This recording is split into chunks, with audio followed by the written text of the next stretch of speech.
It's also developing tonight. Anne Arundel County Police announced a person of interest is in custody in the shootings of 2 detectives. We have team coverage of the breaking developments. We begin with WJZ investigator Mike Helgren. He is live at Anne Arundel County Police headquarters in Millersville. Mike? Denise and Vic, this manhunt lasted almost 15 hours. Neighbors heard several loud bangs as the SWAT team breached a townhouse on Riverbank Court, a relatively peaceful end to a volatile situation. You need to come in and end this lunacy before another person gets hurt.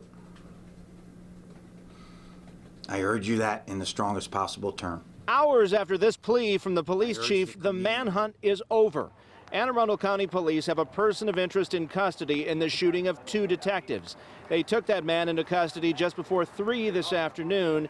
You can see the SWAT activity and what we believe is the barefoot suspect. Very sad, and I hope that they make it through this, and we're praying for them and for the officers and their family. They had another officer shot at Riverwalk Way at Hilltop Road. It started Wednesday around 5 p.m. when police were called to investigate a homicide in Glen Burnie.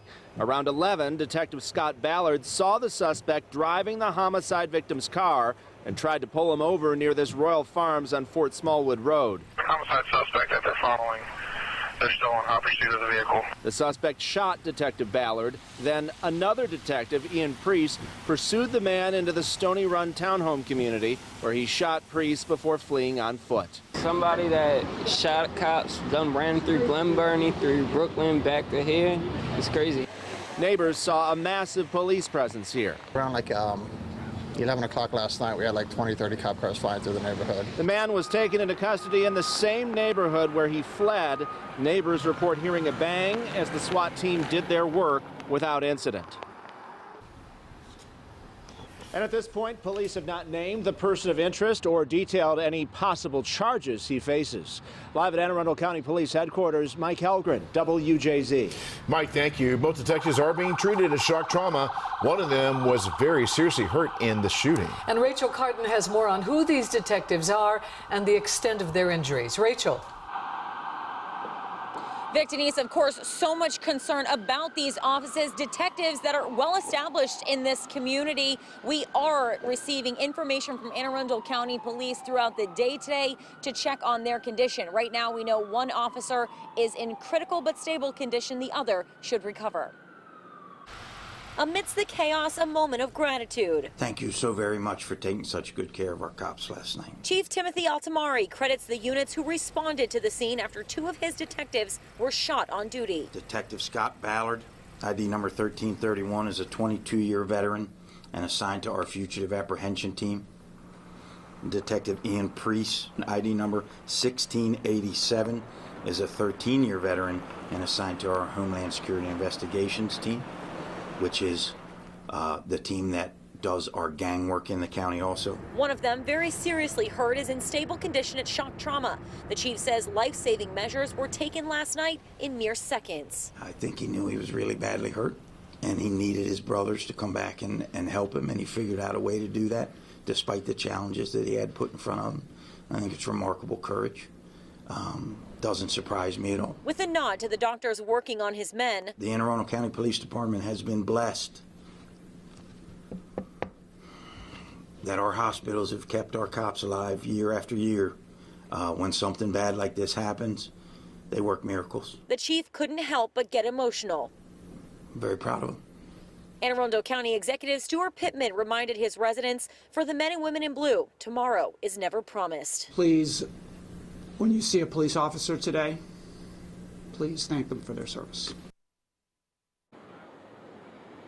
A lot of gratitude coming from the Anne Arundel County Police Department early this morning as all of those local leaders stood together wondering how those officers are going to recover. Now, we are continuing to stay in contact with Anne Arundel County Police to find out if their status changes. So far, no updates. We're live outside of shock trauma. I'm Rachel Carden for WJZ. Rachel, thank you. Neighbors were asked to be on alert and to stay inside today. And our team coverage continues with Paul Gessler, who was with many of those neighbors in the midst of the chaos. Paul. Yeah, many of them listened to police today. This beach community was essentially on lockdown for much of the day until about 3 o'clock when neighbors say they heard flashbangs from that townhouse behind that white evidence van here on Riverbank Court, where a man came out, they say, with his hands up. Just it's a total lockdown, cop. You know, nobody's getting in or out. Anxious hours Thursday in northeast Anne Arundel County. Not much happens in this neighborhood as far as criminal stuff goes. Residents here got robocalls overnight telling them of the police activity. It scared me at 12 o'clock. I was in bed, you know. William Rambo of Greenland Beach did not sleep much after that call. When that call came through, I spent the night on the couch, not in bed, so I kept alert. I'm looking at this boat coming in. That looks like the DNR. Police searched the neighborhood for a shooting suspect they say shot 2 of their police detectives. That's awful. I have friends that are detectives. I'm actually in the security industry. It's awful. They've got a lot of the schools up here closed. The district closed 6 schools in the area, including Northeast High School, so fewer people were outside during the search. Yeah, last night was terrible. Yeah, because I mean, there were probably about 20 cop cars in here. In the beach neighborhood where police focused their search, neighbors say they heard loud bangs just before 3 o'clock. Our view from the kitchen that he walked out the door with his hands up and they had him. A person of interest in custody and relief for neighbors sets in. When they throw him in jail and he comes to, he'll be horrified that he could kill somebody. Back live now. Now, if this person of interest in custody is in fact the suspect, he did not have to travel far. He was caught a block that way, and over here is a crash site where some media is doing interviews with neighbors right now. This is where neighbors heard the shooting last night. Meanwhile, a school district spokesperson says those schools closed today will be reopened tomorrow. For now, we're reporting live in Anne Arundel County. I'm Paul Gessler for WJZ. Thank you, Paul, and the entire team out there. WJZ, of course, will keep you updated on the officer's conditions and the latest about the person of interest in custody. We'll bring you information as we get it.